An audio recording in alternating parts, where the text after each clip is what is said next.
किसी भी trading strategy को जानने के लिए कुछ चीजें ऐसी होती है जो आपको जानना बहुत ज्यादा जरूरी होता है। देखो, स्ट्रेटेजीज तो आपको कई सारी मिल जाएगी, मतलब हर रोज कोई ना कोई आपको एक नई विनिंग स्ट्रेटेजी दे ही देगा। लेकिन मैं यहीं पे आपसे एक सीधा सवाल पूछता हूँ कि क्या आपने पिछले एक साल के अंदर कोई ऐसी स्ट्रेटेजी है जिसके ऊपर आपने कंटिन्यूअसली 5 to 6 मंथ तक कंसिस्टेंटली काम किया?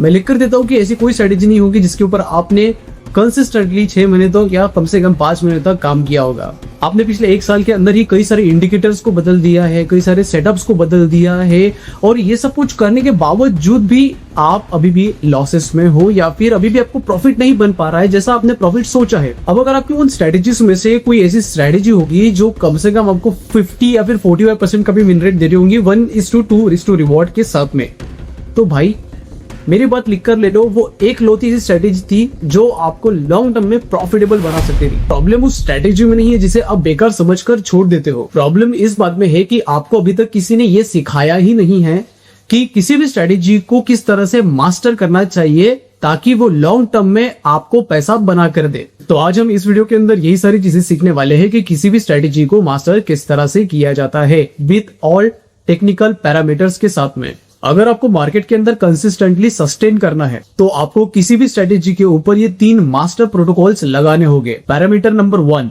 The 100 trade sample minimum. आप किसी भी स्ट्रेटेजी को तब तक जज नहीं कर सकते जब तक आपने फॉरवर्ड टेस्टिंग, मैं बैक टेस्टिंग की बात नहीं कर रहा हूं, जब तक आपने लाइव मार्केट के अंदर फॉरवर्ड टेस्टिंग के अंदर उसके 100 ट्रेड्स कम से कम आपने नोट डाउन नहीं किए होंगे या फिर 100 ट्रेड्स आपने उसके ऊपर लिए नहीं होंगे, क्योंकि 100 ट्रेड्स के बाद ही आपको उस स्ट्रेटेजी का रियल विनिंग डाटा मिलता है। तो पैरामीटर नंबर 2 है मैनेजिंग मैथमेटिकल एक्सपेक्टेंसी। अगर आपकी स्ट्रेटेजी का विन रेट सिर्फ और सिर्फ 40% है, यानी आप 100 में से 60 ट्रेड्स लॉस कर रहे हो, तो भी आप लॉन्ग टर्म के अंदर यहाँ पे प्रॉफिटेबल रह सकते हो अगर आपका रिस्क टू रिवॉर्ड मिनिमम 1:2 होता है तो। पैरामीटर नंबर 3 है freezing entry and exit triggers. आपको अपने टेक्निकल वेरिएबल्स को फिक्स करना होगा। अगर आप ऑर्डर ब्लॉक्स और लिक्विडिटी स्विंग ट्रेड्स कर रहे हो तो जब तक टेक्निकल कन्फ्लुएंस बिल्ड ना हो आप एंट्री ट्रिगर नहीं करोगे। अब आते हैं सबसे क्रिटिकल स्ट्रक्चरल एस्पेक्ट पर। हमें अपने स्ट्रेटेजी को कब बदलना चाहिए? क्या 10,000 या 20,000 लॉस होने के बाद में, या फिर हफ्ते या 2 हफ्ते में अगर हमारी स्ट्रेटेजी ड्रॉडाउन में जा रही है तब बदलना चाहिए? बिल्कुल भी नहीं। आपको अपनी ट्रेडिंग स्ट्रेटेजी तभी बदलनी है जब आपके पास में मिनिमम 100 या फिर 200 लाइव ट्रेडिंग ट्रेड्स का डाटा हो, वो भी आपके पूरे रिकॉर्ड्स के साथ में, और वो डाटा मैथमेटिकली इस बात को प्रूव करे कि अब मार्केट की जो डायनेमिकल स्ट्रक्चरल है, जो अभी मार्केट जो स्ट्रक्चर है वो अब बदल चुका है, शिफ्ट हो चुका है। फॉर एग्जांपल, अगर आपका ट्रेडिंग स्ट्रक्चरल जो था उसको अगर आपने प्योरली ट्रेडिंग मार्केट के लिए बेसलाइन किया गया था और market completely range bound sideways structure में कन्वर्ट हो चुका है, तब आपका सिग्नल बार बार आपको फॉल सिग्नल जनरेट करेगा जिसकी वजह से आपके लॉसेस होते हैं। सिर्फ इस सिनेरियो में आपको मार्केट कंडीशन के मुताबिक एक complementary range bound system deploy करना है, ना कि इसलिए कि आपके 2 या 3 बार स्टॉप लॉस हिट हो गया और फिर उसके बाद में आपका दिमाग खराब हो गया, आपको गुस्सा हो गया और आपने वो सिस्टम हटा दिया, स्ट्रक्चर हटा दिया, यूट्यूब पे चले गए और दूसरी स्ट्रेटेजी ढूंढने लग गए। ऐसा बिल्कुल भी मत करना, इसी से आपके सबसे ज्यादा लॉसेस होते हैं। एक बात मेरी हमेशा याद रखो मेरे भाई कि एडवांस प्रोफेशनल ट्रेडर्स जो होते हैं वो अपने सिस्टम्स को बार बार कभी बदलते नहीं है। और जब मार्केट नए डायरेक्शन में शिफ्ट होना शुरू होता है, जब मार्केट के स्ट्रक्चरल डाटा अलग से बदलना शुरू होता है, तब अपने स्ट्रेटेजीज के अंदर कुछ चेंजेस करते हैं या फिर कोई अपनी दूसरी स्ट्रेटेजी बनाना शुरू कर देते हैं। लेकिन ये सारी चीजें आपको एक्सपीरियंस से आएगी। अगर आप अभी 1 साल हो चुका है या 2 साल हो चुका है तो आपको हल्का हल्का इसमें से कुछ समझ में आएगा। अगर आप 6 महीने हुए हैं या फिर 4 महीने हुए हैं आप मार्केट के आके, तो आपको ये बात समझ में नहीं आएगी। आपको ऐसा लगेगा कि बस एक ट्रेडिंग स्ट्रैटेजी लेनी पड़ती है और वो जिंदगी भर चलेगी। ऐसा नहीं होता है, ठीक है। मैं पिछले मार्केट के अंदर 5 साल से हूँ, ठीक है। 2 साल मैंने स्टॉक मार्केट के अंदर किया है एंड अभी मैं फिलहाल फॉरेक्स वगैरह गोल्ड के अंदर भी करता हूँ।